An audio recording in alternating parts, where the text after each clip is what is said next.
business in retail in Ontario, Canada. And after a few little lessons and everything else, I started falling out of the system rapidly. It was sort of like probably within a week and everything else, and then disconnected over several years. And through that, I discovered different things about the system that I was never aware of, but suspicious of. So coming into that, from my previous experience, I had been into the Middle East and saw what was going on there. And that all came back to me to start to disengage from income tax when I found out that all income tax goes towards war through my own investigation in 2002 when apparently everybody decided to attack Afghanistan. Mm-hmm. So that led me into a series of discoveries of like how corrupt the system was as I tried to disconnect from that avenue. And looking at the sovereign movement and the free man movement, I found out that they were basically set up as revengeful, type of egos working to become legal experts in a place they don't belong. And I had basically bowed out of any forms of vengeance using anything legal. And it would be about 2 years this April that I came across Kate's site, And Babylon Has Fallen. And as soon as I read it, it just struck home. It was a very clear experience for me to get the literal material and then connect with Kate on the shows and have a talk and then start investigating. By the time of November 1st, 2014, I had disengaged from all aspects, anything connected to the legal system, to the best of my knowledge. And as the year went on, I discovered that I had, I would find things and I would pull the plug on them. So since I became a mask maker 7 years ago, I decided to incorporate that into the festival circuits. And literally on every mask I made or any product I made, I stamped losethename.com. And every festival I went to in 2014, in that summer, I handed out biffs, and there you couldn't come into the mask maker's tent without falling into something that would lead you, into the no-name aspects and discussions, and really like hundreds and hundreds and hundreds of biffs handed out, and people actually coming back to the tent and asking for them had been directed. So there was a nice connection going on there. So there was 9 festivals in the summer. So through the year of 2014, I realized that there was this, after mailing and emailing stuff to lawyers in the little town that I exist in sort of central BC in the mountains here, I had contacted lawyers, I had contacted police, I had taped them, they went on YouTube, all different things in that. And there was this game of cat and mouse going on. Like, you'd see them, they'd know you, but there was no further contact. And so what I did is, after the festival season, I decided that with the latest document that Kate put out, is that I would send that out. And along with some other things, so I emailed it.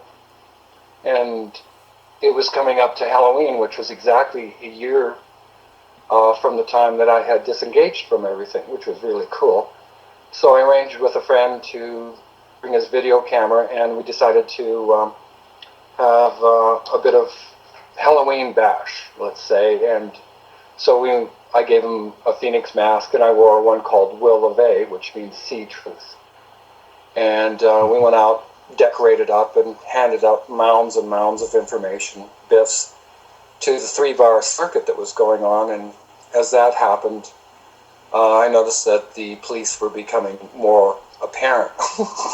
Like there were more and more of them showing up. Like it was getting pretty interesting. And so anyway, about 4 o'clock in the morning on Saints' Day, All Saints' Day, I was swarmed as I was leaving town, and be about 6 cruisers, 8 police. It was definitely, a SWAT. Were you in a vehicle? And, yeah, I was in an Aerostar. Okay. This was the second one that they stole from me. I had 2 Aerostars, and the first one they stole back in March and left me alone. Just sort of took the vehicle and left me stranded. Mm-hmm. And so I had no revenge or anything else. And when I took a look at this situation, I realized, okay, this has definitely been ordered and set up, and it's perfect to the timing, because I felt my main objective is that I got the no-name thing. I didn't have any doubt about that. But I also realized that in coordinating with a part of myself, my objective became to, I want to really know if whatever I'm put through, that I have no vengeance. And I didn't know it at the time, but after 17 days of being what they call hard jail time, where they shuffle you from city jail to city jail over that 17 days and put you in a penitentiary for a certain length of time, as it got closer to the court date, the intensity to get the name from me increased. So having this experience was to give confirmation from the people, for the people locally, that it is the name, and here's the experience, that I can relate to you.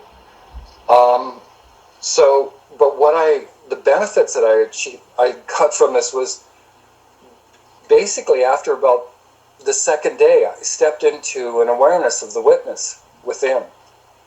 And things started to unfold really in a way that only the experience would show them to you.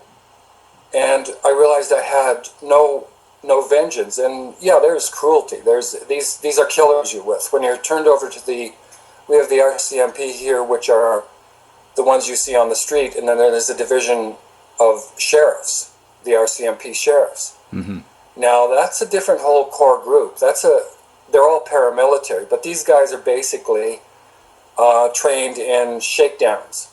So you're turned over to the sheriff's department, and you realize that they're under order of some sort of design from the legal, jurisdictions of judges or, the JPs. And you start to realize that there's somebody architecting the shakedown.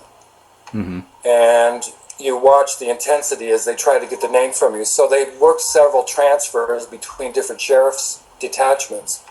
And every time that you're transferred, they're trying to get you to sign. They take your picture, they do the whole, like you're being re-administrated into their system. Mm-hmm. And every time it's the same questions. We need your name, we need your name. And much aggression would increase as I got closer to the court date. So the treatment was basically aligned with prisoner of war treatment. Okay, if anybody can relate to that. And in this case, what they're trying to do is to provoke you to do any form of aggression towards them, verbal or physical.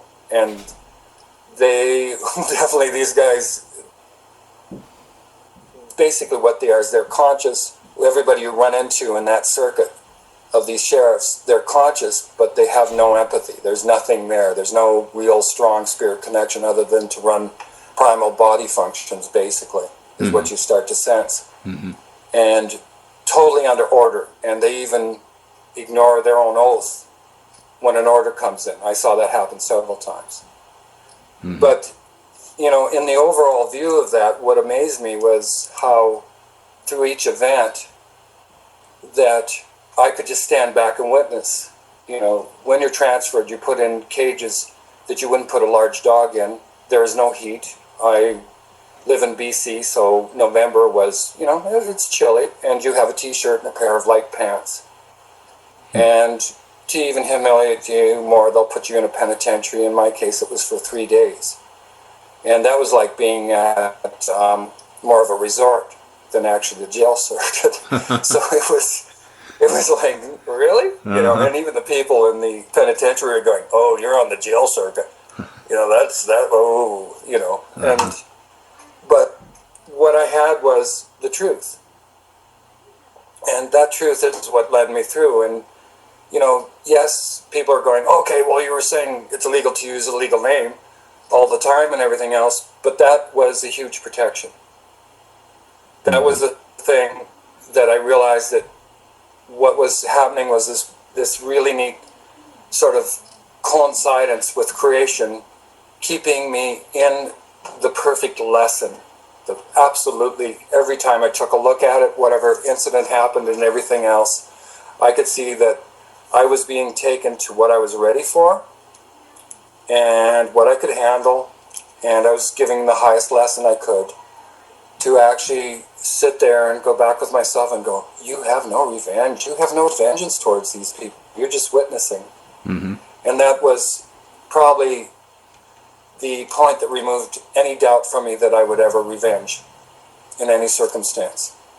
So that's sort of sums around it for the circuit. That's the overview part. I don't really feel it's necessary to get into the cruelties and everything else, other than they're there, and to actually get across to people that there's an underground that actually just deals in evil. Right. That you don't see. Oh yeah. And did you have something to say? Yeah, well, Sure. you have a very strong presence, so it's very good to hear you speak as you're speaking, because you're delivering from a place of great strength and inner power, and that's what the truth is all about. That's what the truth gives to us that choose to actually live in it. And tell me a little bit about the second time you were abducted. How is it that they knew that you were the one to abduct? How did you become noticeable to them? Oh, I announced myself totally. Mm-hmm. They knew basically.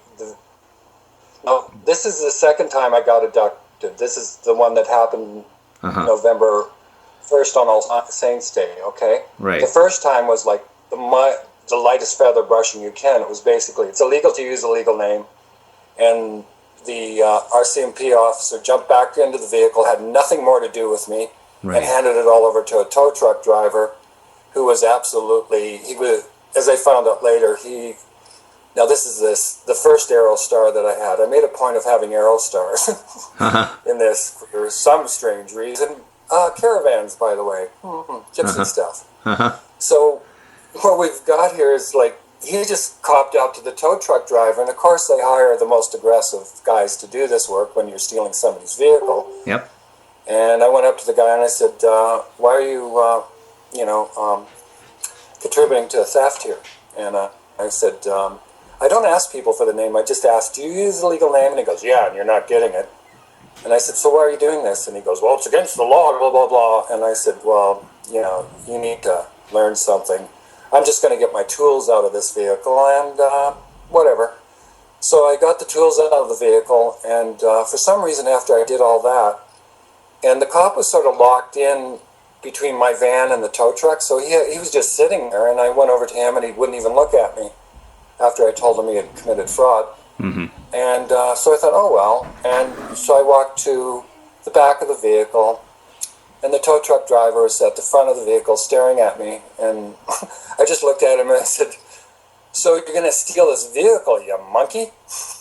And the guy, I found out that he's an ex-vet. He's very violent, and it's a small town. Mm-hmm. So word got out after, but at the time I didn't know. And this guy was big. And I just stood there, and he started,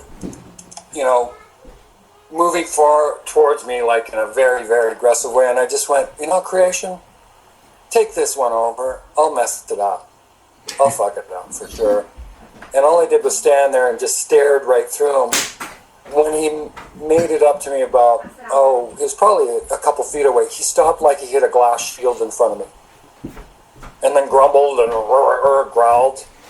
And then he walked around me, and I had to jack up my back door and pulled the thing out and sort of swatted at the back door and everything else and took his aggression out of that, and then just took off. And both of them took off. So that was a very light feather brushing, the first one, and then I followed up with information, sending it to the precincts and to the local lawyers and to the court. Just stuff, drop it, and Babylon is off, falling. Here I am. Okay. And that was back in probably April of 2014.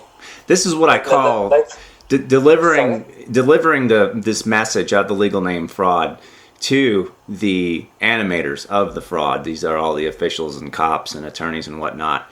This is what I call creating rapport. Right. And just for the people that may be listening to this in the future, it's important to broadcast this information to the people in your local area, the cops and the attorneys and whatnot, DAs, because it's an honest way to build rapport about this, so as to lessen the shock that an interaction might cause. It's like, for example, all the police in my area, all of them know about the legal name fraud. They've been noticed. So if there's any engagement in the future, they're not going to be broadsided. So most of the attorneys know about all this stuff, but the cops are kept in the dark generally. So I make sure to build rapport with them about this fraud. So, yeah, I just wanted to inject that in there. So that's totally the correct thing that you've done. Very good point on your part, is that we're not here to. It's not the thing that's confusing them is the sovereign citizen movement. Right. And those guys are. What I found out as I went through the circuit, I'm glad you mentioned this, is that as I went through each sheriff's transfer, and you get a new couple of guys who are either more aggressive dogs, usually as you get deeper, closer to the penitentiary, that's where that's happening. Mm-hmm. And they were confusing my situation by not signing with the Solver movement and the Freeman movement, and I kept on reiterating to them, no. I'll give you another reason why I don't sign, gentlemen, is the fact of it is if I enter into legalities, that gives me the right to persecute another human being. I decline that right, and so I do not want to commit fraud. Mm-hmm. And eventually I noticed, because I got some of the same people on the way back, I had a different treatment now that they had moved me out of the Freeman movement or Solver movement category. So I did my best as I was going through the circuit to point out a difference between, what the no-namer is and what these other groups what they had found out when they did let them go. They came back while they were in, they used the no-name thing to get out. And while they were out, they went and tried to persecute these people through the court system. Mm. And that was why the aggression was so apparent there. Mm-hmm. And so for any of those sovereign or, guys who are listening, you're doing a huge amount of harm to yourselves and to other people. And the sheriffs have been warned in this part of BC. The circuit I took through was several, that they put me through like a V-loop. It's called the circuit, ordered by a JP or a judge to shake you down before you get to the courtroom. So everybody in that circuit of you sovereign guys in BC here are now aware of the difference between the no-namers and, the sovereign citizen guys who think they're lawyers.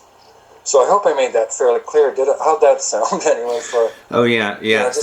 The sovereign citizen idea, from what I have learned about it, to me, it appears to be a creation of the bar attorneys. It may have started as an idea of this idea of sovereignty, which I completely comprehend that.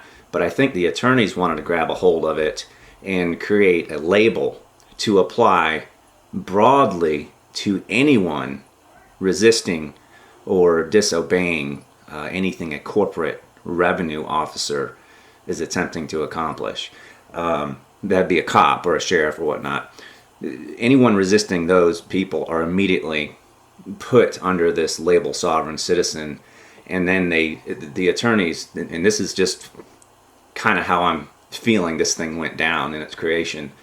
The attorneys really they have terrorized these cops with this idea, and so it's basically psychological warfare against the cops in order to get the cops to be very heavy-handed with people who are resistant to corporate authority.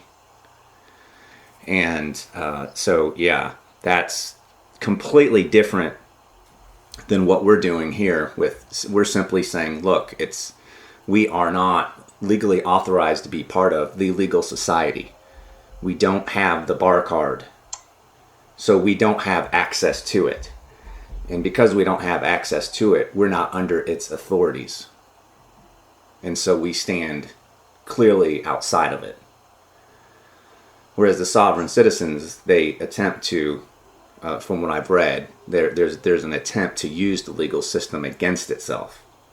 And that's a big no-no. Sure. Big no-no. You don't, when we lose the legal name, we are divorcing ourselves from the entirety of the legal construct. There's no possible way to prosecute or to sue or to have vengeance against another by means of the legal construct. So yeah, we're totally different and separate from any kind of free man movement, sovereign citizen, whatever. That it just doesn't. Sovereign citizen just makes no sense whatsoever, which kind of makes me believe that that attorneys created this thing, because attorneys love to create non sequiturs and oxymoron type stuff. Sovereign citizen, jumbo shrimp, Patriot Act, all the same kind of thing that makes no sense, So, yeah. So and the great thing about losing the legal name and knowing truly what it means when it's said it's illegal to use a legal name, these guys cannot deal with it. It does not compute. You become invisible to them. There's no other solution out there to provide the same outcome. But, you're quite right in that. What I noticed is there was a softening, and it affected my return trip, because the guys who really got it were on the return trip, but they had been given orders to intensify my treatment. And so... Mistreatment. Pardon me? This was intensifying your mistreatment. Yeah, mistreatment. Yes, yeah. Thank you. And the interesting thing is that there was... What I like to take a look at is there's a part of us that we can, when we're in these situations of being held in solitary, there was, a couple days at a time in solitary, and then there was a run of about 6 days in solitary.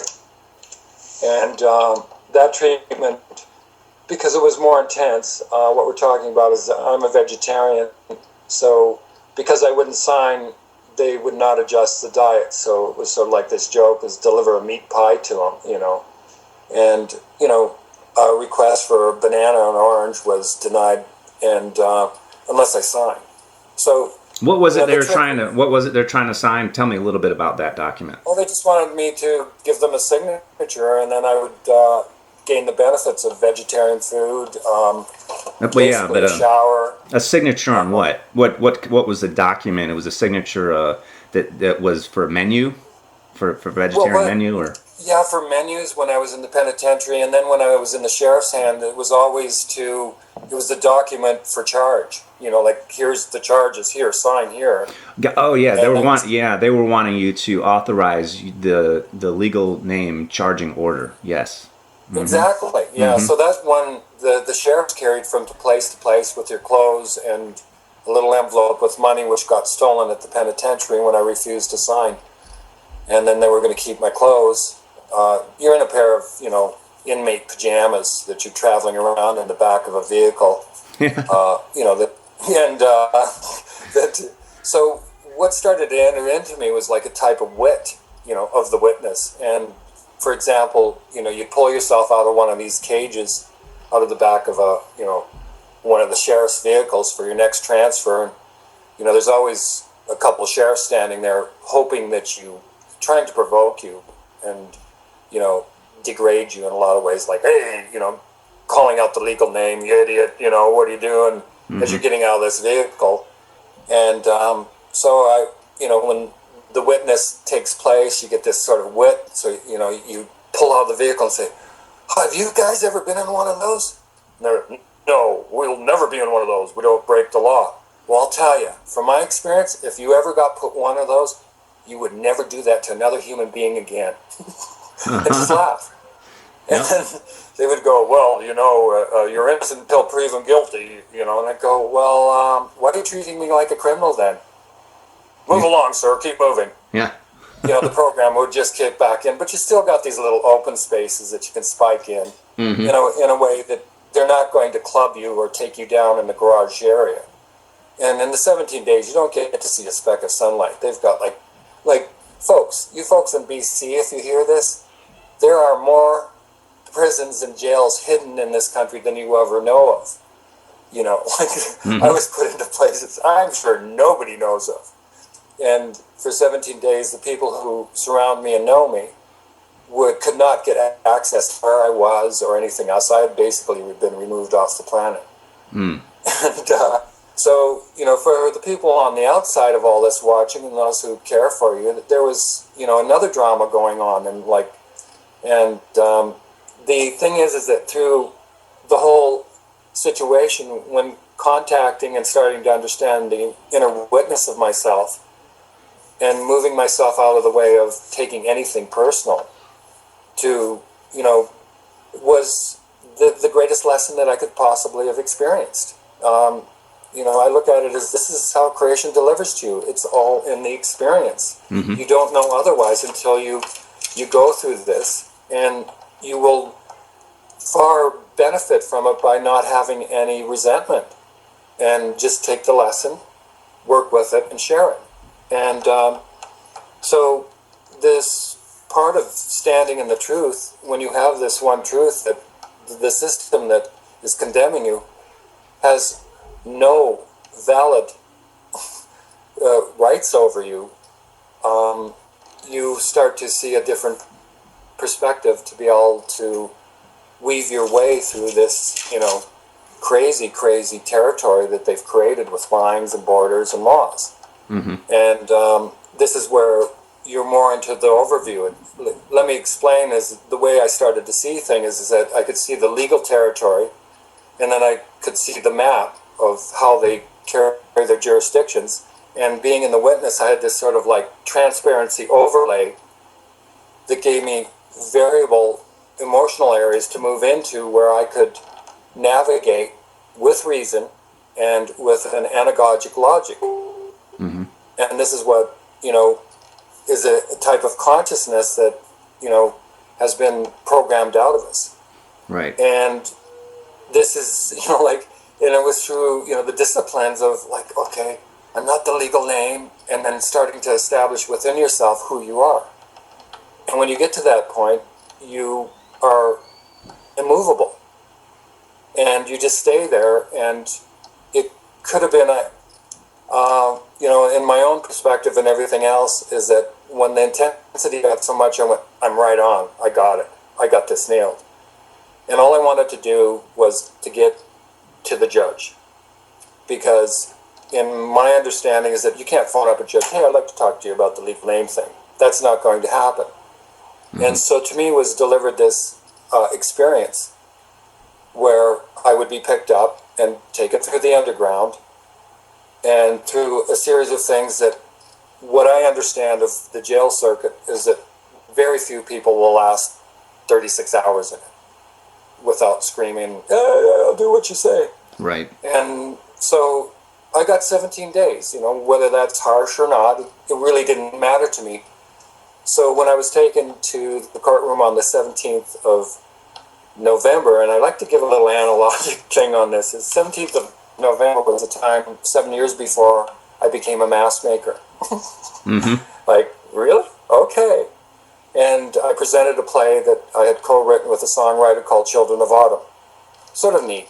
Just a little side note on that. And so there I am on that day. And also when you go to the Sun calendar, that's the same day in September that the War Tax Act was, introduced into Canada in 1917. So if you go on the Sun calendar of that, and that's the very thing that started me into looking into the system, was the War Tax Act. So everything converged on the 17th. When I was taken into the prisoner's box, shackled, and in a pair of red pajamas, and the judge asked for the legal name, and I said it's illegal to use a legal name without the permission from the Crown. He asked again, and I said, are you trying to aid and abet me into committing a fraud? And he asked again. Now the judge would not look at me. He knew that I was coming. His face was straight down on the papers on the desk of the courtroom, and well, he knew everything. He had been briefed in great detail about who it was that was standing in front of him. He was very much ready for this. Yes. That's the feeling I got. And then when he continued to persist with that, I just said, I am the witness. You have just committed a felony.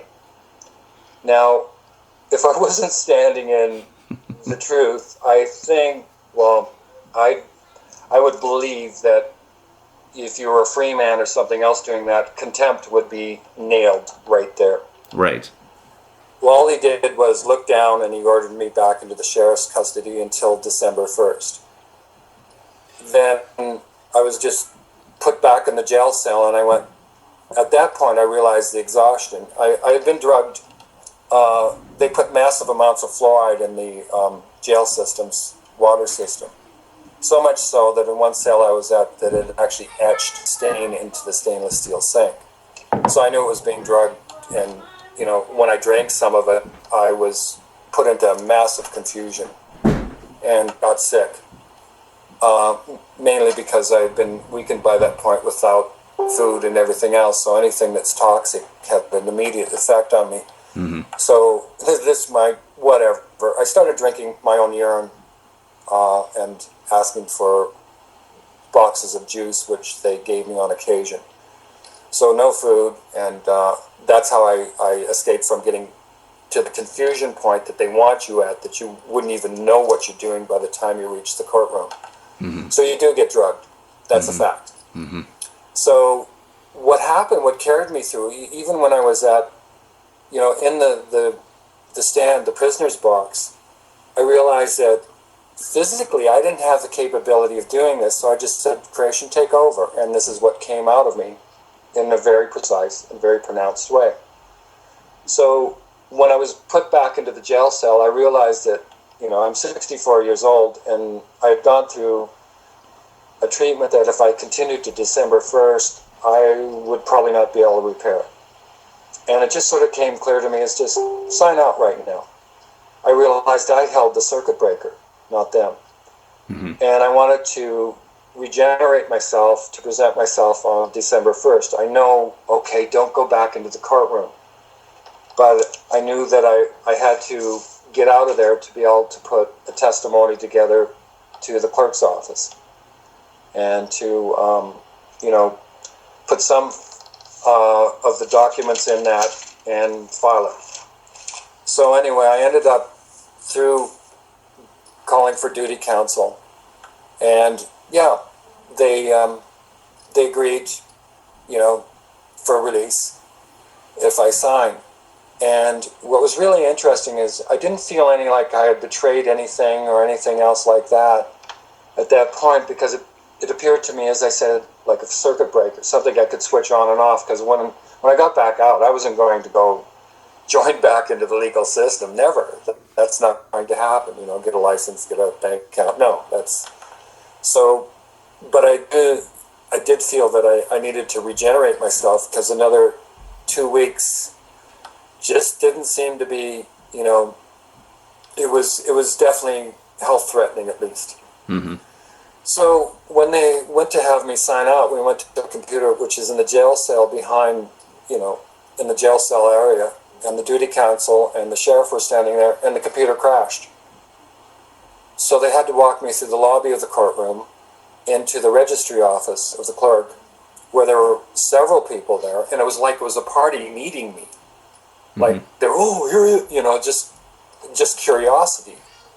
And I sat down, and they briefed some things, and I'm in a grog at this point. Like, I'm like, whoa, I just realized how much all this physical denial and mistreatment has done to me.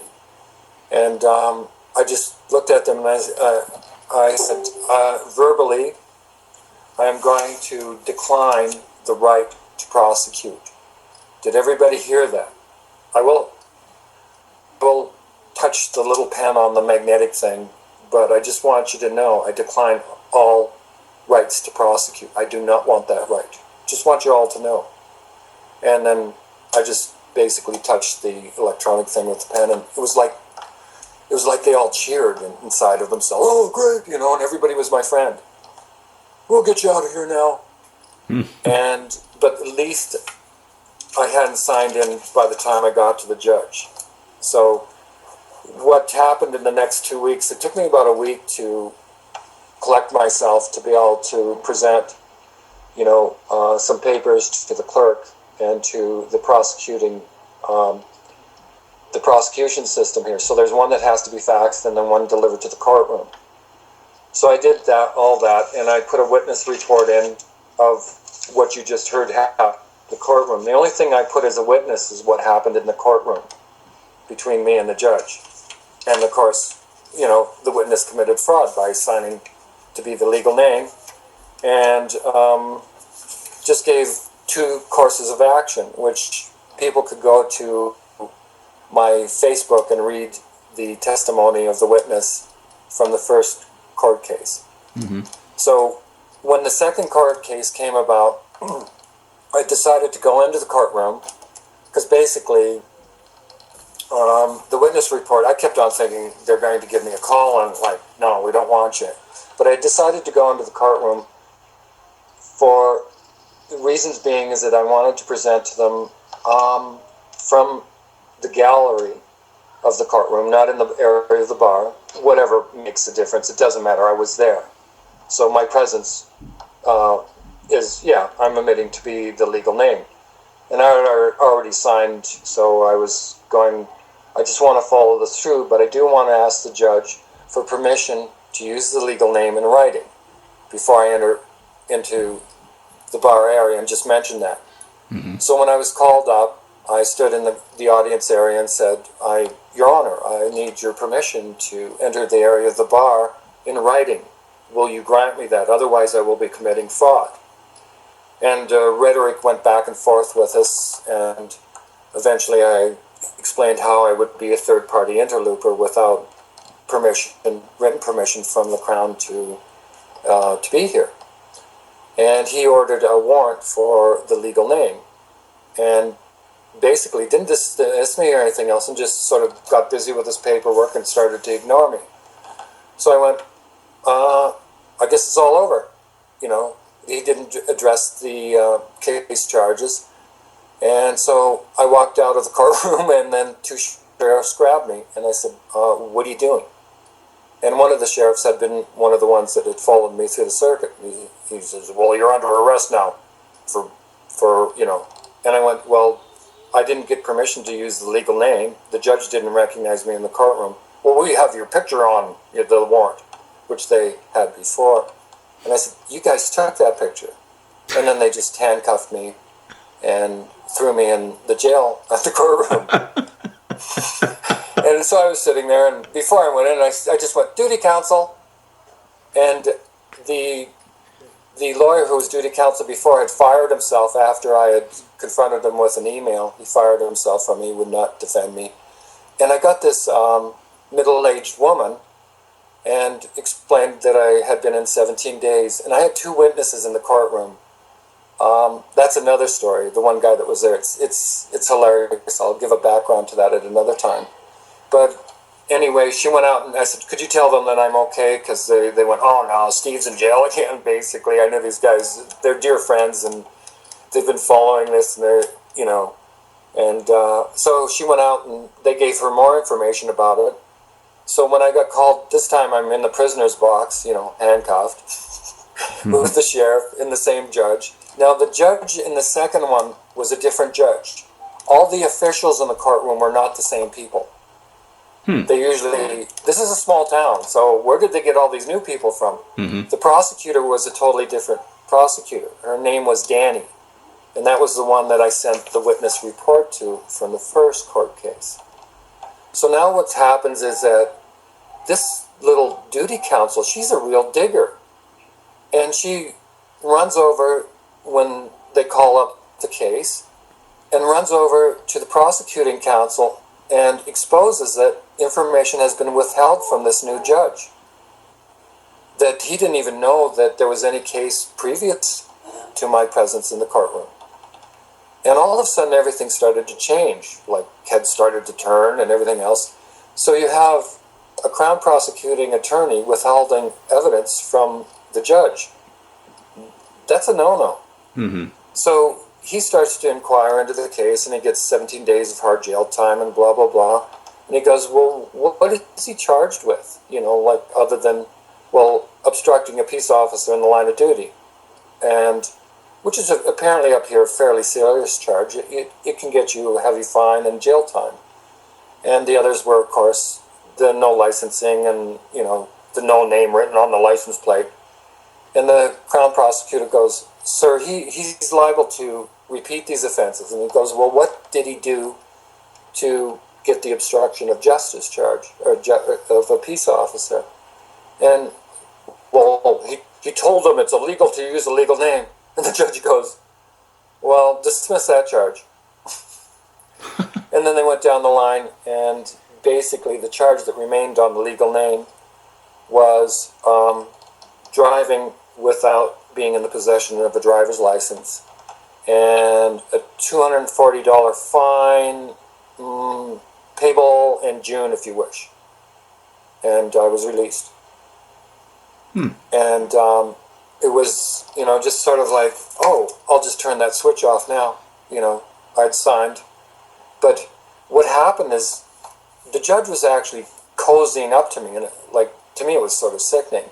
It's like, they said, well, he's a mask maker. And he said, oh, you're a mask maker. You know, looks over towards me and blah, blah, blah. And I go, yeah, let's get on with this. And so after that, I realized that when you're truly, you know, and I would like, you know, other people who have been, you know, exposed to this in the knowing of it, like yourself, is that I started to realize that once you totally get this and you have it in your mind, it becomes like a breaker switch. If you're to survive and, you know, share these things, creation is going to keep you here in that agreement, you know, and so you're able to step in and out, but you're never of it. And only once you get it fully in your mind. And so I didn't have any like, oh, did I default? Did I fail? You know, I questioned that within myself, but the whole time I was in the witness and went, got to keep this body going. They lock you up again for any reason. You know, you can carry it as far as you like to the point, but you know now that you always aim to get to the judge. And I don't think they want you there again. So after all that, I just sort of have been laying low and checking every aspect of myself to make sure that I have no revenge or vengeance towards any part or any person. And that's worked out really well. I've gone through, you know, those little strings that you have and everything else, and taken a look at them, and in the process of cutting them off. So the bottom line is that when you go through this, you will have experiences that are so necessary to bring more of an awakening, and it's an ongoing process. It is. So it's like there's still things, I'm working on, and it's not like you're aiming for perfection or being critical of other people. There's sort of a more opening of understanding of where you were at when you're talking to people about this who are having difficulty with it. So I realize that you become more of, as you become more of the witness, you're more and more neutral in the events that take place, and your emotions fall into more of an anagogic logic of like, let's look at the whole picture. And you have an ability to look at it from different fractal parts of yourself and remove the judge. Oh, yeah. Kick the judge out. Oh, yeah. What? And that's where this whole system has gone wrong. We have judges. Executive administrators. Yeah. These are policy. Yes, the judge is simply he is a corporate executive there to administer policy. That's all and he has a bar. The judge that was, or the administrator rather, that was overseeing this case, was he also a bar attorney, a barrister? Yes. What we have is justice of the peace, which their little dog servants call your worship, and then a judge here is called your honor, which is a bar. And the your worship that they were talking to at the police station, which it was quite hilarious because I just kept on saying, overriding him when he was talking about the criminal, blah, blah, blah. It's illegal to use a legal name. I'm not a criminal. Right. And the cop sitting there is like, oh, you're talking to him not in a nice way. I go, I don't worship him. You do. Right. Well, yeah, and that goes back to the sovereign citizen non sequitur oxymoron, what have you. Your honor does not follow. That makes no sense. These are first rate, knowing, willing criminals. That's why they call themselves your honor. I mean, they have to go above board on this. Honoring their crimes. And that's why I called the judge your honor. He's the honor of crime. He's yeah. I know the game, and both judges knew I knew what was going on, and that was the whole thing. Once I was called in the second time, the second judge, he knew I knew. Oh yeah. And so did the prosecuting crown, and she was trying to cover up. And what happened, what I realized on the underlying tone of the witness and the overview and the anagogic, is it was like I was sort of watching over this, and I realized that you guys have just dishonored your own. Because as the witness, I am neutral, and what happens here is that means that if you prosecute me, you prosecute your own too, and your own system knows that. You've just been caught in your own default. This is a no-no. And that was sort of like, oh, we'll apologize by lessening this so much, and it's sort of, you can pay it if you want, and if you don't, and the prosecutor said that you may do this again. No, that's fine. Let him do it again. Let me question you real quick. I want to bring this out a little bit for everyone that's going to hear this. The charging order, or one of the charges on the documentation, was obstruction of a peace officer. Is that correct? That's correct. Yeah. And so during that court session, it was brought out that obstruction consisted of you verbalizing the legal fact that it is illegal to use a legal name. Is that correct? That's correct. It's right in the documentation. And the response from the judge was, that's dismissed. Yeah, he dismissed that. Okay. He dismissed that because that's a legal fact. There's no arguing. Yeah. There's no arguing with legal facts. There's no arguing with the fact that it's illegal to use a legal name. I have yet to meet anyone who has argued this fact or even attempted to do it. I've been at this for a long time within the legal name fraud universe, which is a year. You've been at it for 2 years, but the reveal here is recognition from a bar attorney that simply saying it's illegal to use a legal name is not obstruction, and anything that comes out of that is not obstruction. That's pretty impressive. Well, the thing that came across to me, what I started to understand without them actually confirming it, is that they could not hold me on a traffic charge for past 72 hours. Mm-hmm. But they could get away with it by breaching their own oath and following an order by having a criminal charge. Right. Obstruction of justice. Right. Right? Right. So that's what took so long for them to do the takedown thing. That's in my frame of reference. I don't have anything to confirm that, but that's the feeling I had. Mm-hmm. Was, oh, you guys needed something bigger to take me through a circuit. Right. And if there were any officers who were questioning, you're here for like a traffic violation and we're doing this to you, that would have been a whole different course of questioning amongst the sheriffs, the sheriffs. I call them sheriffs, and I wrote about sheriffs years ago. And it's the whole thing is that it may have interfered with the way they followed orders over oath if they hadn't had a criminal charge there. Mm-hmm. So the order came from the top.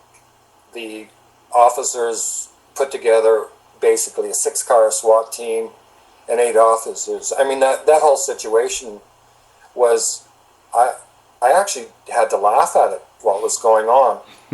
And the like how people could be programmed into that sort of like order. because I was watching all these cops mill around for one person, and I'm, in the village, I'm probably known as one of the most harmless people on the planet, and actually, it's a small town. let me point something out. What's being perceived as harmful is the idea. Exactly. You're being seen as an extremely virulent idea, because the system, the legal construct, is so incredibly fragile because it doesn't actually exist outside of an idea. And then it's a total farce, total lie, it's based upon fraud itself. So anybody that can see this, and especially someone like you who can see it and articulate it, you are in extreme danger to the legal cult. And yeah, eight, how many was it? 8 cop cars? Well, it was 6 cop cars. Or 6 and 8 cops. Yeah. So So you had a small militia, basically, a small, the tiny little legion that was detached and assigned to you to deal with you, and it has nothing to do with you being a danger to anyone, but the idea of legaldom. Yeah, very well put. That was it. And that's what this is all about. This is the challenge that we all face with this powerful truth, the legal name fraud. It's to convey this to the sleeping minds out there. And like I've said in other shows, anytime these the armed corporate policy enforcers engage a seer, which is I refer to people who get this thing really well and can well articulate it as seers. They see the truth. That is anytime they grab one of us, it's extremely dangerous to their construct, because it begins to chip away in large chunks their delusion. And so that's why, by the way, I have a lot of confidence in traveling about the plane without any kind of paperwork or tags or insurance or any legal thing, is because I know that whatever happens, this is going to go down well for truth. Yes, it's going to go down well. Was the incident that I had after the second court case is, not being recognized, identified in the courtroom, yet being arrested for something that, the judge didn't recognize for once I left the courtroom. Mm-hmm. But when I had this major head cold coming on the morning of that case, and when I got home here, it was sort of like I was numbed out through the situation a bit, but I had the full realization, because I basically just threw myself on the bed and laughed hysterically for about, half an hour of like how this exposed, because the looks on the faces of everything as it started to wind down of the officers within the courtroom and, the sheriffs, because they had witnessed both situations, was like, what the heck? Yeah. And I had a bunch of fortune cards in my pocket that they removed, which I had picked out, understanding the anagogic of them.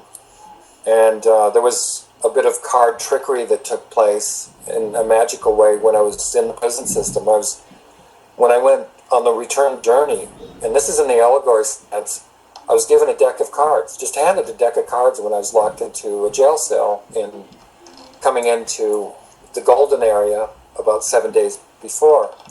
And so I dealt out a daily sequence. I just started doing it. And the last card, now this is an ordinary deck of cards that they gave me. It still had the Joker in it. And the last card was a Joker, which landed up on the 17th of November on the deal out that I did. And I went, oh, cool. The morning that I was picked up, the day before the first court case, all of a sudden they opened the little trap in the jail cell, and there was a deck of cards placed there.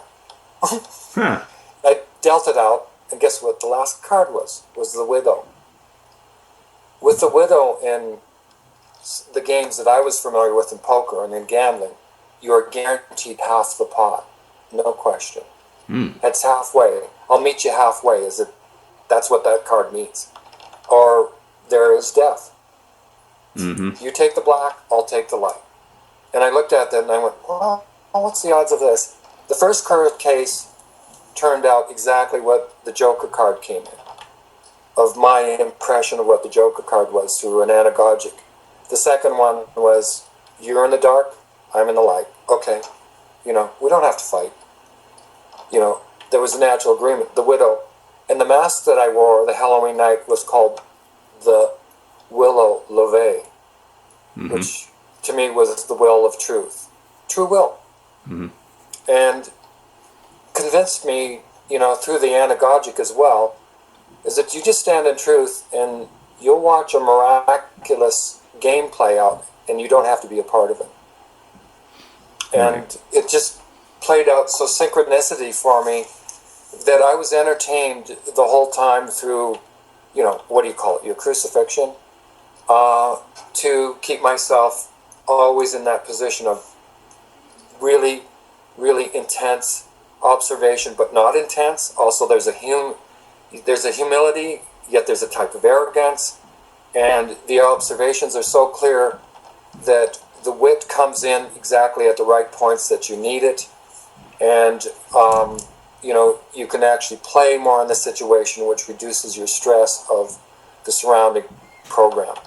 So I hope I was fairly clear on that. Did that make sense? Yeah. Oh, yeah. Definitely. But when you surrender to this, other conscious abilities just sort of land in, and it's not like you're sitting there every day and, I really love this place. Right. It's like, I can deal with this. This is exactly what I is being designed. Creation knows exactly what I can handle, no more, no less. And if I stay calm and breathe, and I stay aligned with my imagination and the truth, one thing that confirmed with me, I think it was about 5 days and I finally came out of sort of the drugging effect, is I was pacing around the cell and I was going, you know what? You don't give up on truth, because what happens is that your consciousness to your immortality suffers and you start to doubt immortality. And so why would you give that up? And the imagination that you have in your creation area would be sacrificed as well. Why would you let that go? Truth keeps that intact in you, into your consciousness, and that's the that I couldn't live without. I wouldn't be living if I didn't have that. And so that part of consciousness is something that I'm working on to present it in a more creative way through, the Facebook pages. And being a dyslexic, I'm quite comfortable just writing stuff down in the way that I can interpret it and see if other people can connect with it. Mm-hmm. Mm-hmm. And so that's the progression that took place after, and I'm realizing other areas, doors of perception are opening for me as I sit in that position. Mm-hmm. Now, how do you, how are you, since this experience is now behind you, how do you exist now insofar as traveling about? I haven't really, first of all, financially it's not, as capable as I used to be, but I'm Mm-hmm. catching rides with friends and everything else and letting the dust settle. Mm-hmm. Within myself, and as I let it unwind, I'm just laying back. I live in an area in the mountains in a warehouse where I have all the, if you go to my Facebook, you'll see all the crazy stuff that I've created for plays and that sort of thing. So I live in the imagination in this world here. Mm-hmm. And right now I've just sort of sat back and let the dust settle. The thing is that I have a vehicle that was given to me by people who understand this, and so it's sitting ready for me when I'm able to go get it. And it needs snow tires. I won't drive an unsafe vehicle. I'll drive an unlicensed vehicle, but I want to make sure the vehicle is safe. It Mm-hmm. stops, it runs, without basically causing any danger to another human being. And then I can drive it comfortably. So it's got license plates that state, custom license plates that love has no spoken name. Mm-hmm. And Mm-hmm. that's it's pictured on the Facebook. Okay. And so that was given to me. So there is a backing taking place. It's very shy. In this area, there's most of the people who are close in the circles and everything else are nervous right now, but they're understanding. And so there hasn't been, I've had more reception from the people that I contacted with through the festival circuit this last summer. And I don't know where anybody's at this degree, but it's a very lonely place. Mm-hmm. In the no-name, existence. Mm-hmm. But it's a very at-home place at the same time. Mm-hmm. Well, and, now what I'm kind of feeling is with the vehicles being stolen, you now have an opportunity being presented to you to be more socially integrated and more what I am seeing is by standing in truth, you are demonstrating that this can be done. And people, I think we're in a period of time, and people, they know something is wrong, but there's not a lot of people doing anything about it. And when one says, I'm going to take the responsibility upon myself to do something about it, and I am no longer going to feed a beast, which is the legal construct. I am no longer going to feed that at all, and I'm not going to cooperate with it. When people see that, number one, it's extremely rare. But number two, to me, it gives people hope, I think, to see someone actually taking that stand. And you're going to, I would predict that you were going to attract the correct people into your life by doing this. And that's actually happened in very mysterious ways. Like, example is about, I'd say about 3 or 4 weeks ago, I just got contacted on Facebook. Hey, I need a place to hang out. And I got a connection through somebody that, and the place that I presently occupy, I've named it the Dysfunctional Cafe. Mm-hmm. And there are no reservations here.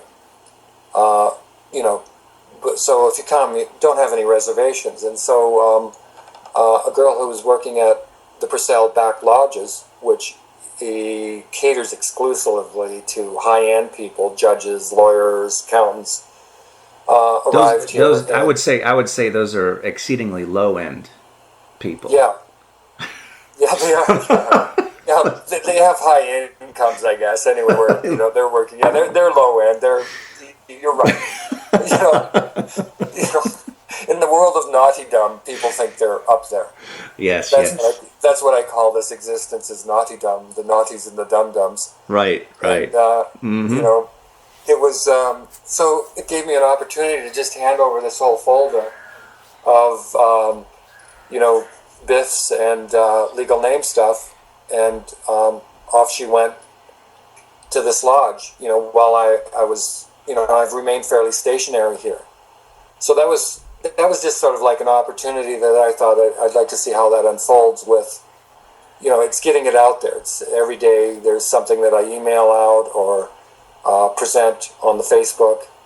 So just remaining active, and it's helping me to understand the deeper aspects of this. Mm-hmm. As you get comments and you see how it's received. Mm-hmm. Yeah, you really, I've noticed here, people, when I first started doing what I'm doing, and I'm very overt as a no-namer.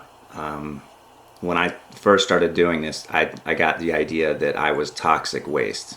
I was I live in a kind of a sparsely populated area, and the only people around are church-going type folks, because there's a church within probably a 5-minute walking distance from this place. And so I know those people, and everything was fine. But when I started going this route, and they saw the back of the truck, and it said legal name is fraud, and non-cooperation with evil is a sacred duty, writ real large on the back of the truck. That I was cast out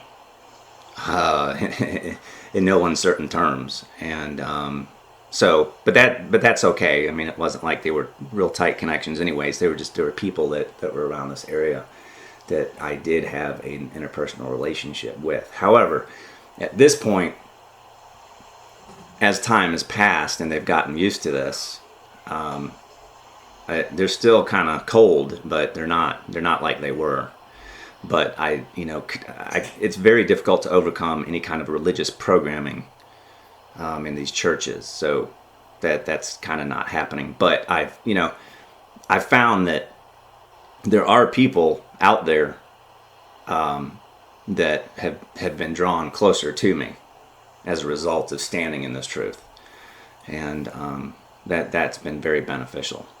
Very beneficial, and it's something that wouldn't happen if I wasn't being authentically oriented toward this whole truth. If I wasn't if I'm not fully embracing it, then I think that the wrong people would still be a part of the life that I'm living. And so what's happened is that I think the wrong people they've left me, and the right people, it seems like, are starting to come in. They're coming back into my life, including family members who rejected me, because now they're like, well, he's pretty serious about this, and we've looked into it, and we can't see any error in it. And so I'm getting the notion that certain family members are starting to come back to me and kind of warm up. So that these are all benefits socially of standing in your truth, being an authentic living being, and I think that really scares a lot of people too. Is that they look at what they're going to lose if they decide to go no legal, and they don't like what they're seeing. But the fact is you're losing. You're just losing illusions. That's all there is to it. And if your friends and family are not true friends and family, then they're gonna go away. Yeah, because they're not gonna. They don't really want you to be you, an authentic living being. They want you to be a comfortable occurrence in their life. But they don't want. But if you're the kind of person that makes them look inward, if you provide yourself up as a mirror to them, and they don't like what they're looking at, oftentimes they just disappear. And that's happened to me quite a bit. But at the same time, as time's gone along here, there's more and more people that are coming into the life that appreciate those that will not be compromised about the truth itself. They're not, I don't compromise on the truth. If there's falsity in my life, I throw it out. I cut it out and it's gone. I'm just not going to have it. And the only people that are okay with that are the people that are themselves this way at this point. So. Well, it's looking at your own progression. Mm-hmm. Like when I take a look back at my sort of cynical towards something when even a truth was presented to me, well, in most cases, that didn't fit in with my program, I can relate to the people who are, what are you doing? I can relate to that because I was there. Yeah. And this is, but what happened is that you've been put in a position of a front runner, and once you step through the veil, all of a sudden you realize there's no stepping back after a certain point. And the main thing to keep in is to do no harm, but what you're doing is you're emotionally disturbing, conformity. Oh yeah. Hold on a sec.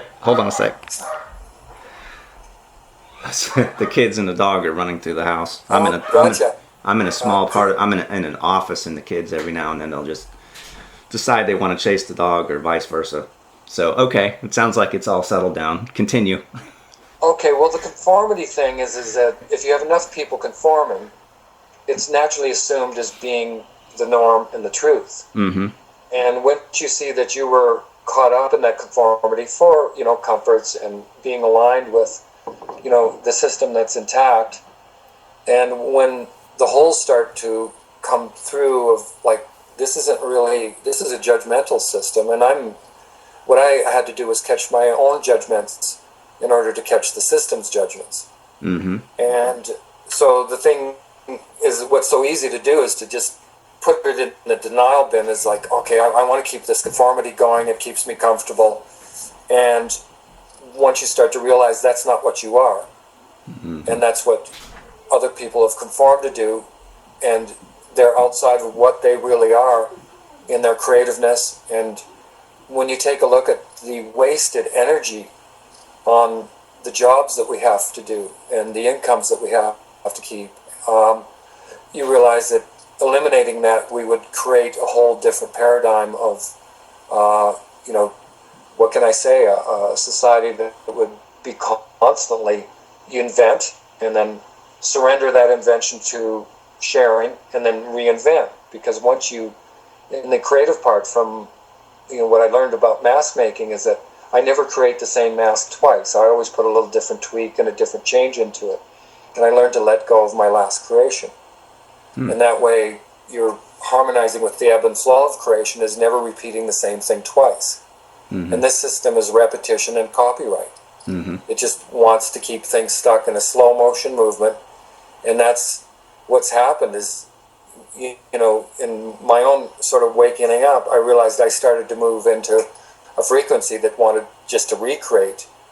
And then this system felt like a slow motion drag of resistance, mm-hmm. and very stressful, because you had all these red tapes to do before you could actually formulate.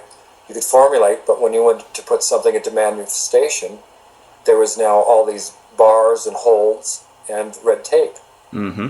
And what that does is it causes a huge amount of stress, that where we start even to restrain one another in our progression of, making our way and understanding a physical realm.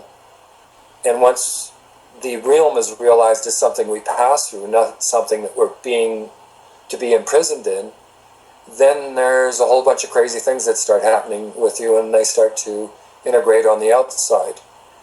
The problem is, what I experienced was I didn't have a way of explaining it on a level that, it would be coherent. And because of my imagination, I was in dyslexia. I had to develop a better communication on the linear level and incorporating the anagogic.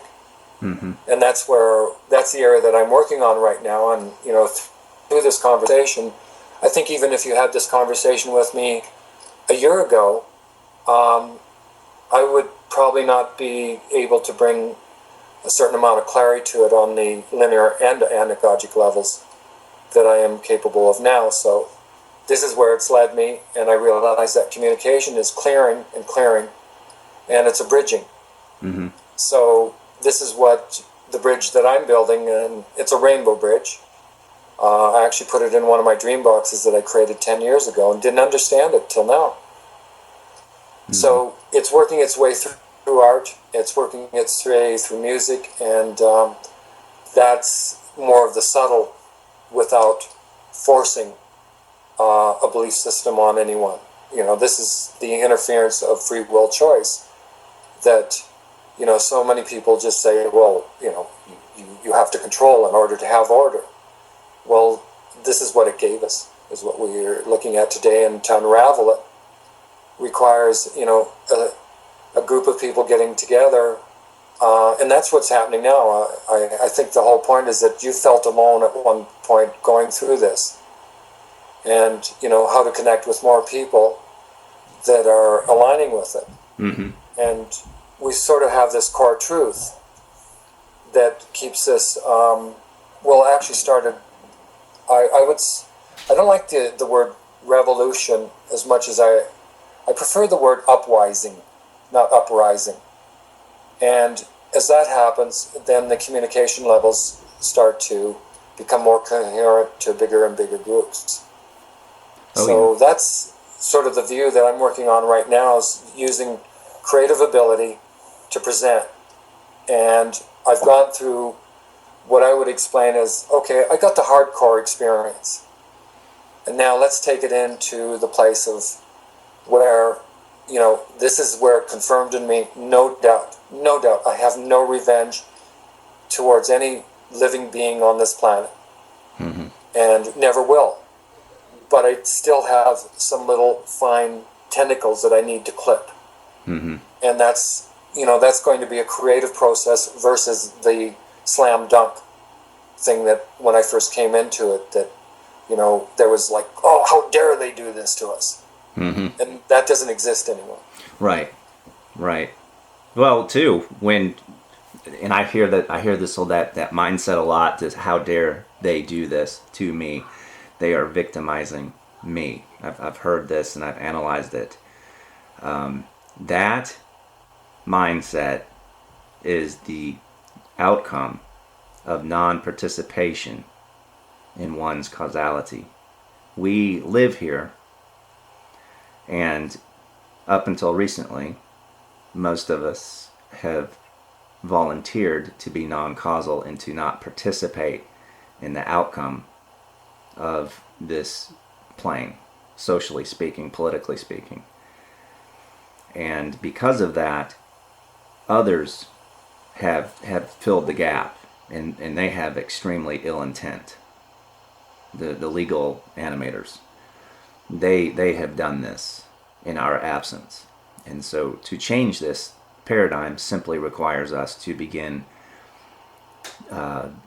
being causal, to stop asking for permission to do what comes naturally, and we have a natural proclivity to do. Traveling, for example, there's no reason that a mature living being has to be permitted to travel on the planet. You know, so it's simply a matter of doing that. And this travel thing comes up a lot because that's where the control construct likes to do the majority of its intimidation, is through restricting travel and making you believe, or trying to make you believe, that you have to beg them for permission to do what is naturally allowable to you. And that's I'm going to be going on a trip probably within the next 20 days or so. And so, and my goal for this year is to be more action oriented into actually being the change that I want to see, which is the change that I want to see is I do not want to see license plates. I don't want to see people being forced to consume insurance. I don't want to see people being forced to beg a dead legal corporation for permission to travel around on the plane. And so the way I'm going to affect this outcome, and I will affect it and I already have, but I'm going to affect it for me. I'm going to show people that this can be done. And at that point, people, maybe it will embolden others to do the same. For others, it won't. But the choice that I have in my mind of changing this world for the better will actually be manifested into this reality a lot more this year, because I'm going to be going into more populated areas, spreading this message around and not using tags and this, that, and the other. So and whatever happens, it's going to be a positive experience for everybody. Have you had a featherbrush? Never, no, no, not this way, no. But I was, my family and I were abducted at a hospital in 2012 because I took a 5-page hospital admissions contract and I struck out all references to insurance, Medicaid, and Medicare. And so, and I don't do insurance. I strongly disagree with medical insurance and insurance in general. And so they took that as if I was not going to be able to pay them. And I continually told them I take care of my own financial deals. I don't need third parties to intervene on my behalf. So whatever you guys need to get paid, you need to let me know and we'll go from there. They didn't like that, and so what they did in order to get paid through Medicaid is they kidnapped my youngest son. And the reason they did that is because when a child, and this is what they call the legal fictions, everything, a child is actually a fiction in their legalese language. When they are taken into the corporate custody, it triggers an automatic coverage under Medicare, or Medicaid in this situation. Okay. And so what they accomplished by kidnapping him was getting their bills paid. That it potentiated that their bills would get paid, but I caught on to what they were doing, and I, after this occurred, I called into the insurance people, which is the people who control Medicaid, or let's see, Medicaid. Yeah, it's Medicaid here at Georgia. And I let them know that this massive fraud was in process right now and that no money should be going to this hospital or any of the doctors. And that shut that down immediately. That shut them down. And they wanted to have nothing to do with me after I brought up that this was an insurance fraud scam that this hospital was up to.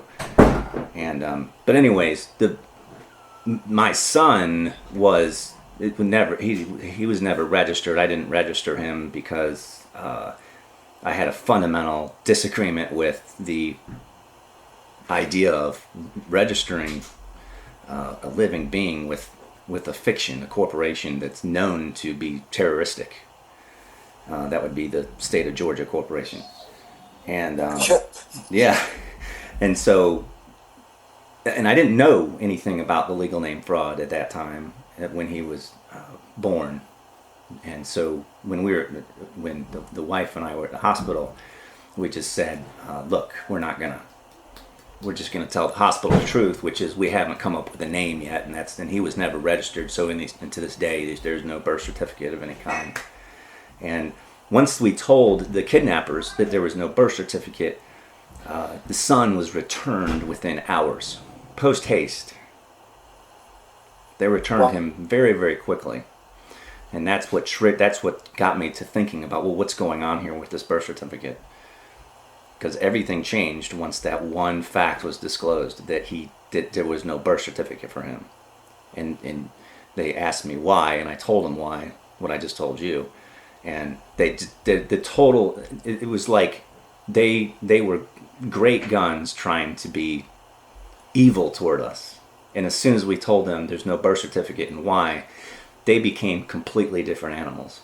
they totally changed their tune. And he was back with us within hours after that. Yeah, good confirmation, but a hard story to go through. Like that experience of losing a child like that, emotionally. Yes, it was the worst thing. It was the worst thing I've ever gone through, and I have. Some people say, "Well, I've got post-traumatic stress disorder because of it." They've accused, and I said, "Well, that may be true. However, there's an energy there, and that experience, it created a tension within me that I have redirected from being a negative force in my life into being a very positive force. And, if I had not had that experience, then there's a pretty good chance I would have never known about this legal name fraud knowledge. So it's interesting. It's ironic that the hospital attorneys are the ones that engineered this abduction, and so it's fascinating that they did this because they created their own monster in a way. Because I'm a champion of this truth of the fact that it's illegal to use legal names, and I know inherently why that is. And if it weren't for that, around here no one would know about it, and I would not have made the recordings that I've made to help elucidate for people what this is all about and how subtle it can be and whatnot. So, and I'm not gonna say I appreciate the experience of being abducted and totally tortured and abused and having this done to my son, but that experience was fundamental. The attorneys doing what they did to me in the family was absolutely fundamental and required for me to be propelled into the knowledge of the name fraud, of the birth certificate fraud. So, well, I think the astounding factor to me was the lack of empathy in anything that was in the system, and just the assumption that, well, you're not following the belief system.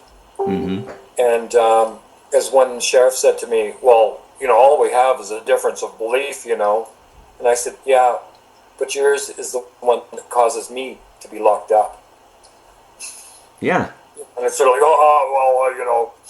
Yeah, I don't impose. I don't. Walking. So you see, mine doesn't. Mine has no punishment involved if you disagree with me. I just I'll go about and do what I need to do.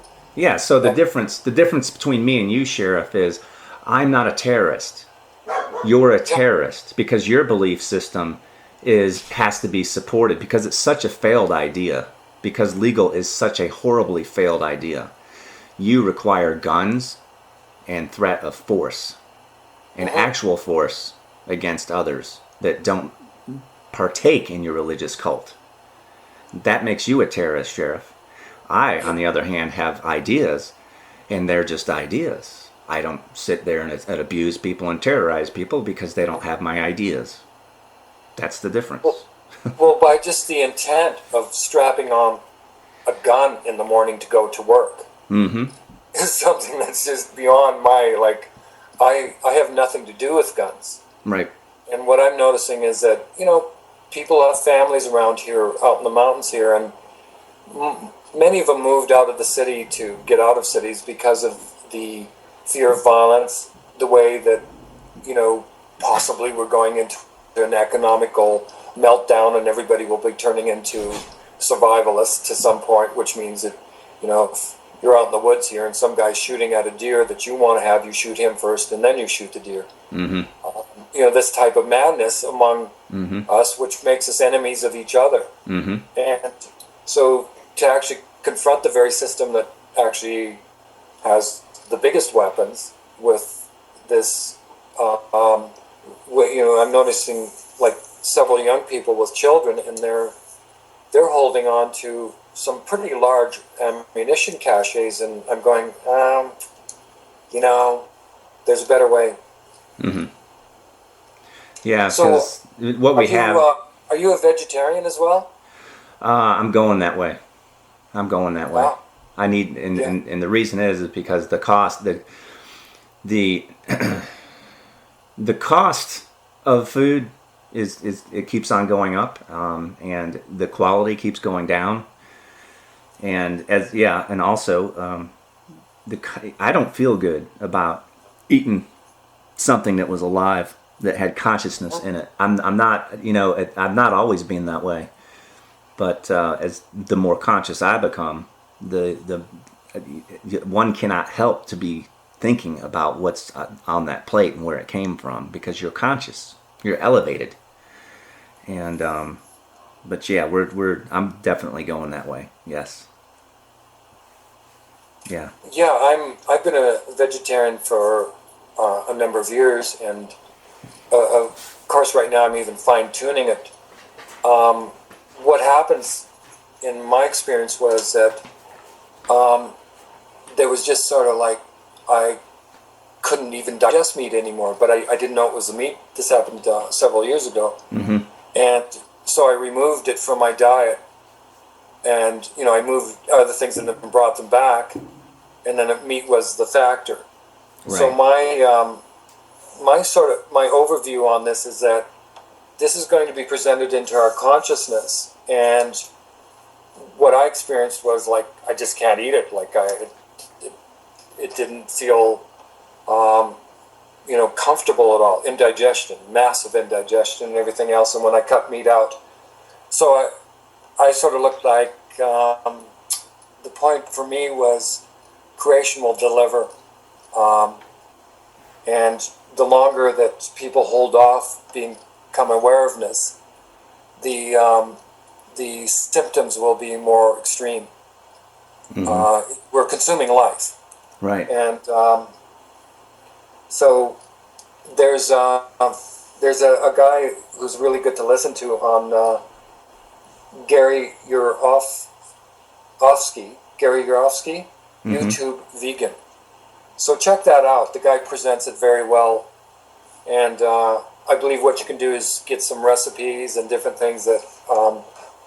Right now, there's some great copycat meat products, and my position on meat eating is what's happened to me locally here is I've also noticed that the domestic animals, like we have a couple dogs here that are always running wild and everything else, and I've noticed with them, other people may not have, but the wolfen aspect is coming back to them.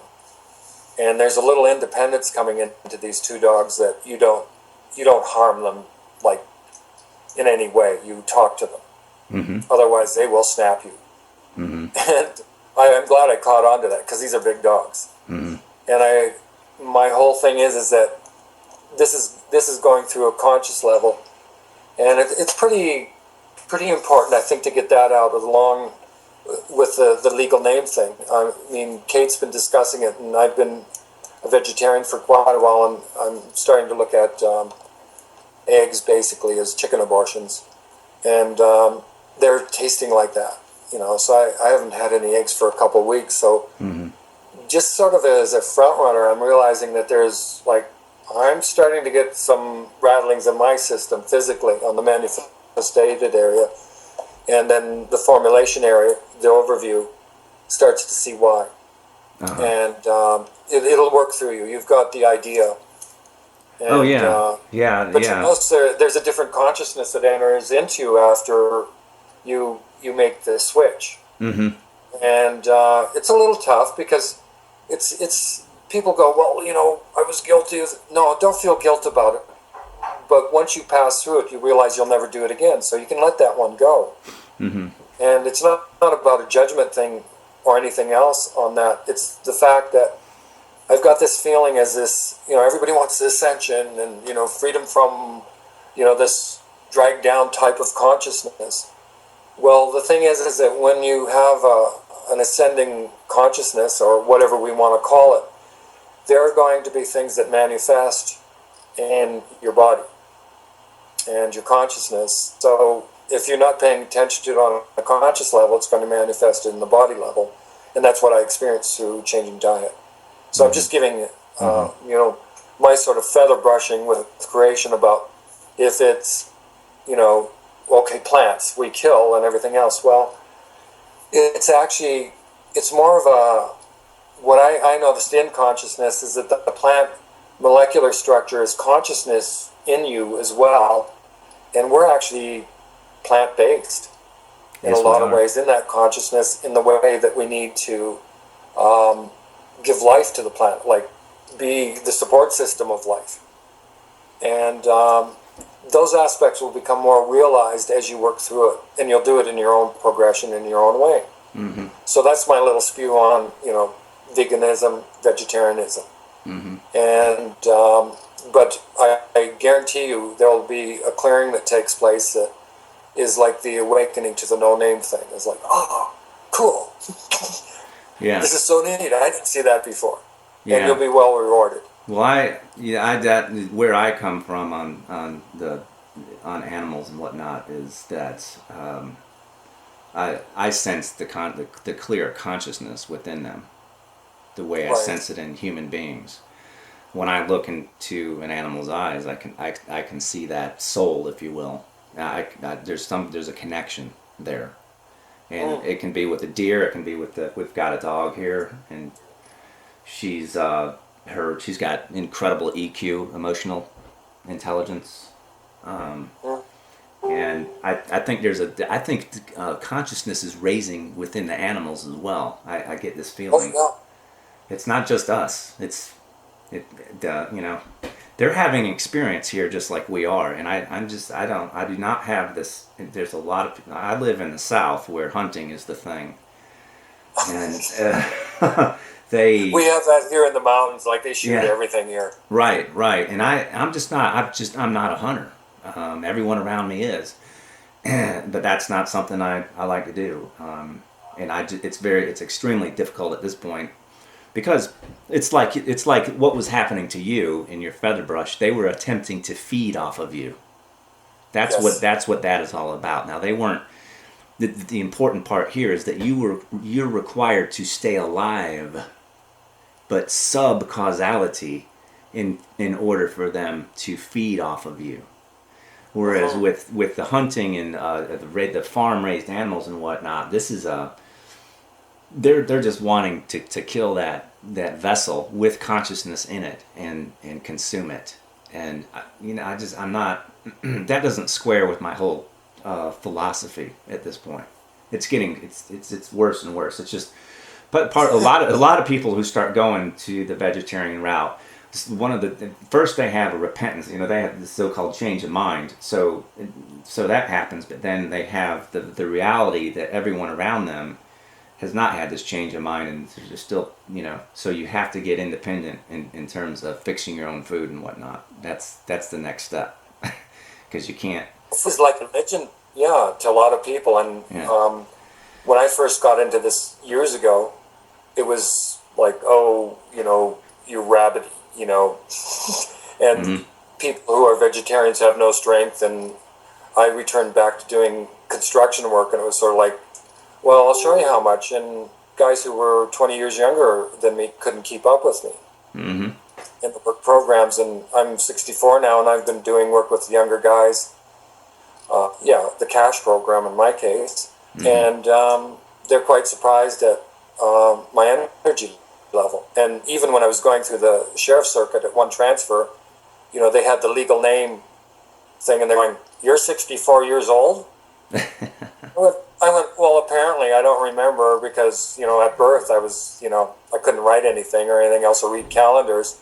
But I said, guys, hey, look at this. If you stop eating meat, this is what you end up looking like. You know, and they were contesting that this maybe couldn't be the birth certificate of this man who's standing in front of them. Right. Which it wasn't. It's not mine. It's a contract that I don't agree to.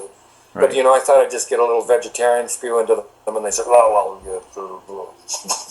just sort of like, oh, you fag. Oh, yeah. You dogs, you know, like, whatever. I'm not calling you names. I'm just calling it as it is. And, but the thing is it was, where they sort of, like, pulled a card on me is when I was in the penitentiary. It's like, hey, you guys, you told me I'd get vegetarian food here. And it was like, and a phone call. And they said, you didn't sign, you don't get nothing. Oh, so I'm Mr. Nobody. Great, thanks. Good thing. Because, at one point, you're calling me the legal name on the card. On the next point, you're denying me everything that you grant legal names. So when I'm denied something, it's a confirmation to me you have nothing on me. Right. And when I first entered in, they of course brought me into a psych, like a guy to interview me to make sure I was sane. Yeah, I wanted to ask you about that. You never mentioned that, so I'm like, there's one thing missing, the psych eval.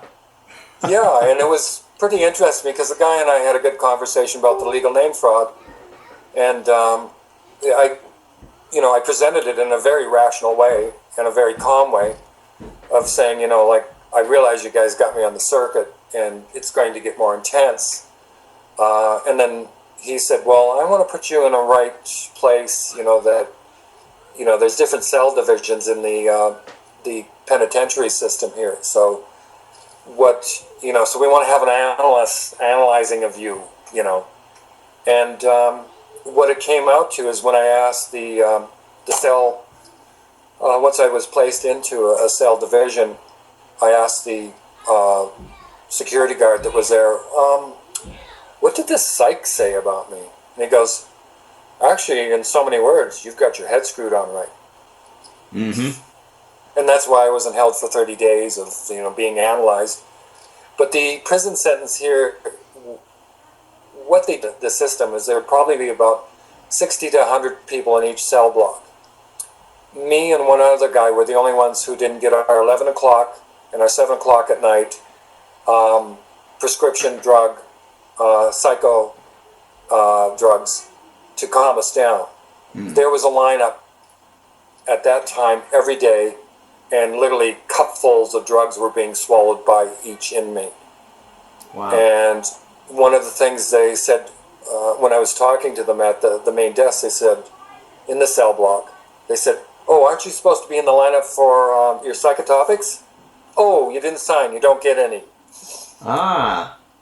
And I was going, neat. So they can't even force them on me. Nice.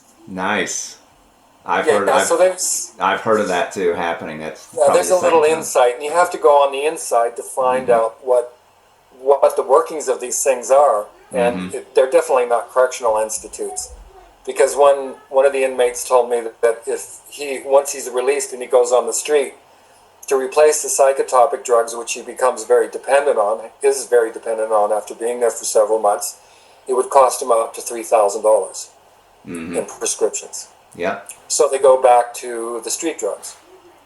And so it's a cyclic system. It's definitely created to keep the revenues coming, and then everybody in there knows that. Right. And the interesting thing is that the meth labs and everything else in British Columbia and Alberta are basically administrated by the RCMP. Really? Yeah, got that at 3 different sources of information. 2 guys on the inside and 1 person on the outside who had been dealing with it. That's how you and it's kind of a depopulation agenda right there, because meth users do definitely have a severely decreased lifespan, and they're unable to articulate or do anything they're not going to be a threat. When people are on meth, they're not a threat to the establishment. But they are a threat to the local population, and pet theft, break-ins, and what they do is they get drug credits for doing certain acts or whatever, from the sex trade to everything else. It's very, very organized, and it actually keeps the public in a paranoia because of the crime level. Yep. And the system in business. Keeps them distracted, looking for a savior, and the government, the corporate, the crown agents come in and provide them that which they would like to have. And it's a cycle. Keeps them in do you power. have any other inquiries on basically I look at the feather brushing as something, as a consolidation of all the information that you gather, and then there was it's it's sort of like, people saying, okay, you caused this. Well, in a way, it's sort of like saying, yeah, I really wanted to be held for 17 days. No, I didn't. I was actually looking at it and saying I could be let out right at the police stop, or this thing could go whatever. Mm-hmm. I'm not in the outcome business. Or nothing happened at all, and they want to play sort of like a cat and mouse game for another year. And that was the whole thing is that you don't say, oh, gee, I'm going to do this. As it's been assumed by people who are watching this that I brought this onto myself. Well, to a degree, yes. But the thing is to what degree, no clue. Because in all truth, they should have just nodded to me and let me be on my way. Right. And so I was going from that, that's a possibility to, several months was a possibility, depending on how it worked out. Was the thing is it worked out perfectly for what I needed to acquire and to share. Right. And that's why I'm glad to get a hold of you, because I was sitting around here and going, okay, this information, I've done one radio show explaining to Kate, and Kate, gracefully, I always look at this, brought the anagogic points out, yeah, which are very, very important during the show. And with my discussion with you, I've been able to have the time to be more articulate, I hope, and present it so that, a bigger variety of people are able to grasp some of the information. Oh yeah. And so that's sort of working perfectly in alignment with what I had intent to do. After I completed it all, go, okay, let's present this. And where's the best place to do it? Yeah. And then through Raw getting hold of me, and then you getting hold of me, it seems to be lining up pretty nicely. Yeah, this will go on YouTube, and okay. and it will resonate with the people it needs to resonate with. And the people that need to learn from this, they're going to learn, and they're going to incorporate it into their consciousness. The great thing about these interviews is that it takes the secrecy away from the animators of the corporation. There's right. It takes all this. I mean, there's some incredible revelations going on here that you provided, that people will be getting, and it's just shining the light on this evil entity. And what we're seeing is that it's a fragile group of gang members who are scared to death of the truth, and that's all there is to it. And so this is going to be very much of a fundamental interview insofar as deconstructing the matrix even more. And people, the thing's already gone. The legal construct is done. It's cooked. But now we're in the mode. We're kind of like the cleanup crew here.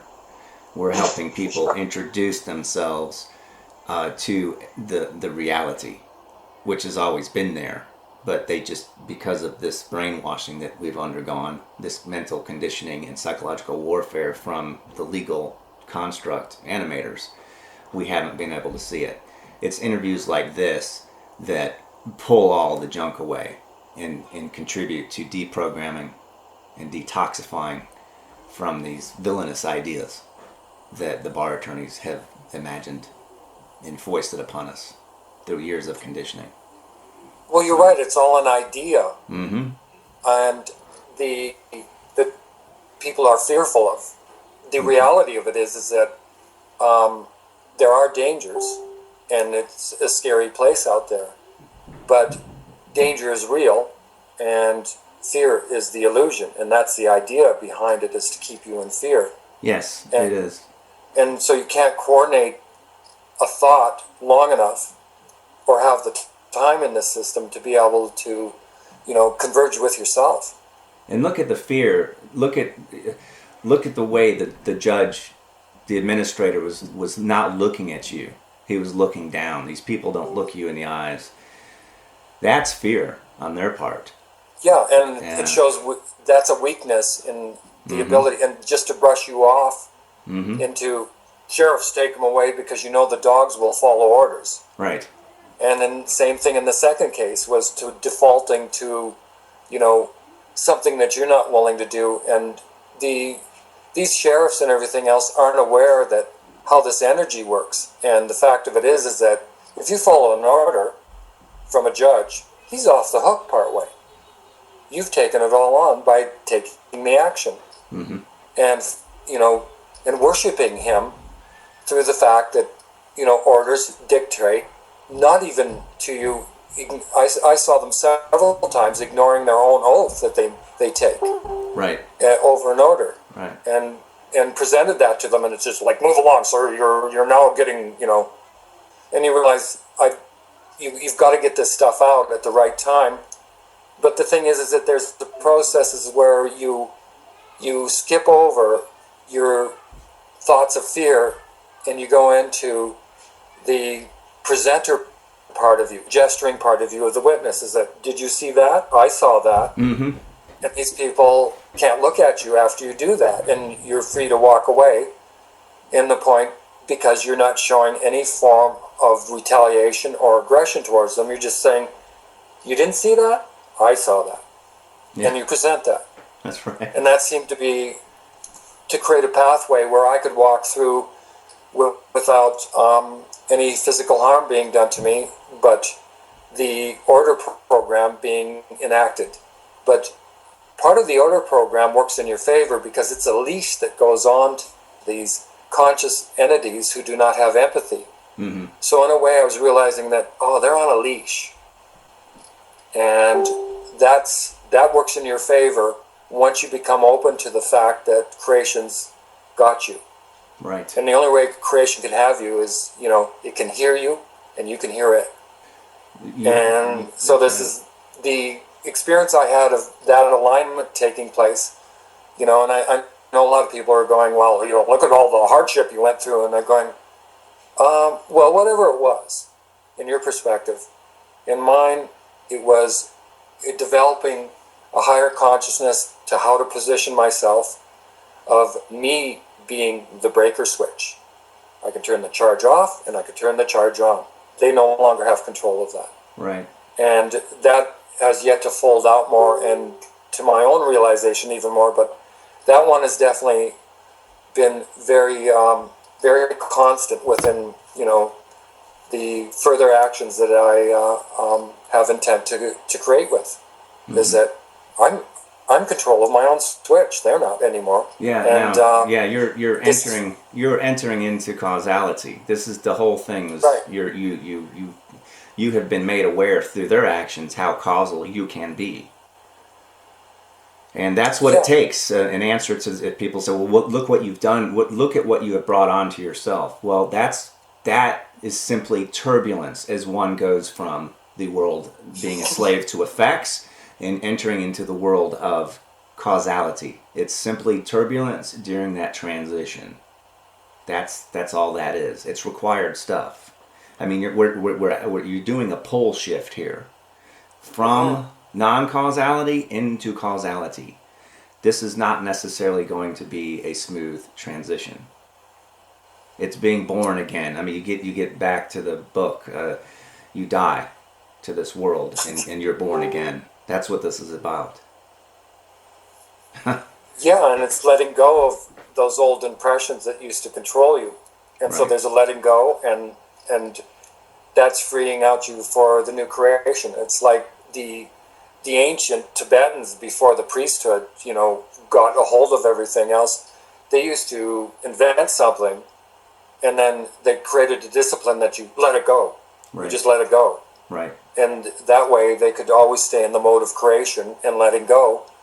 And so this non-material transfer from bringing what this is bringing, the intent into full manifestation, and then seeing it, and then being able to let go of it and correcting, So when you bring it, in the causality point, and you bring it back into the effect, it's more aligned.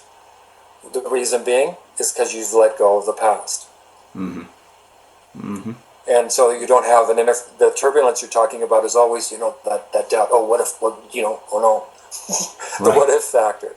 Right. And, Yeah. and you start to eliminate that what if factor to I will. Right. And that will is aligned with, the true will. Not you have free will, but you always align your free will with true will. And that's a whole nother story to go through. But